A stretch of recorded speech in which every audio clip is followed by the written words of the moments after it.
Hello everybody, this is Simon with Let's Play Mega Man 7.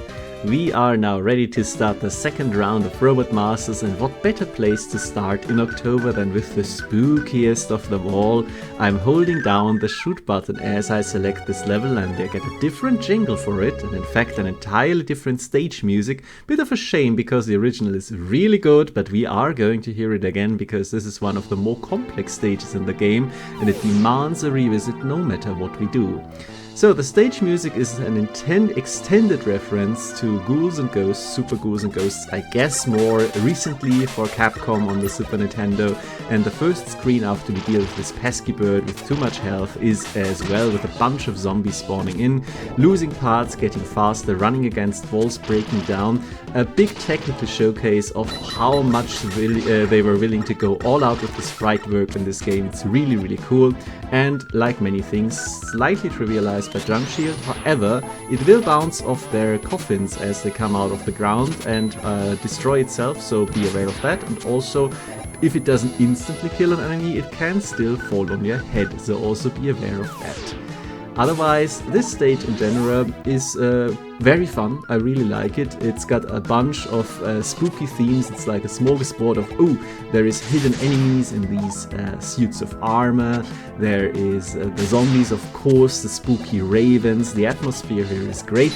And it's also a great showcase of Thunderbolt, because you can just select this weapon and go through an entire stage with it. I'm not going to do the entire stage, like all of it, but we can already see here, you could tell how much health these Raven enemies have from how I demonstrated it with the first one with the Buster, but Thunderbolt just rips through them. One shot, 2 hits, not a problem at all. The bats also instantly killed, would otherwise take 2 Buster shots, so very easy to avoid these crushes here. Not a problem because we can instantly delete any enemy that comes up to us. Of course, Junk Shield could do that too, but just as a normal fire and forget weapon, Thunderbolt is really, really good.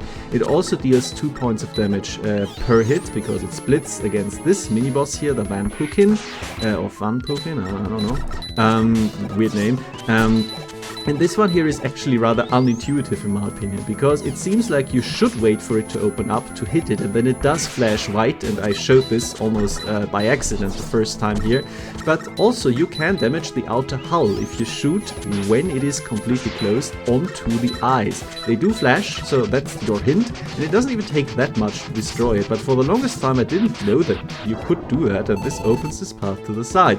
You could tell from the cracked floor there's another path on the bottom, which we are of course going to look at, and this is why we are going to revisit the stage. There's no way to see everything in the stage on the first go around, similar to how Junkman's stage works, so I guess I could kill myself here again, but where's the fun in that?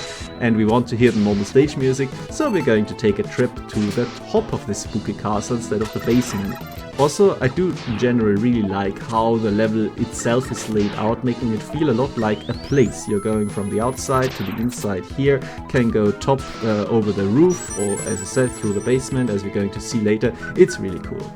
Then there's these Lance Knight enemies. I am switching for the second go around here to Freeze Cracker just to give it a little bit more of time on line light, because you can, if you hit with the split projectiles 2 of them at the same time, an enemy with 2 health like these Lance Knights, then yes, it deals actually 2 points of damage, so that's something.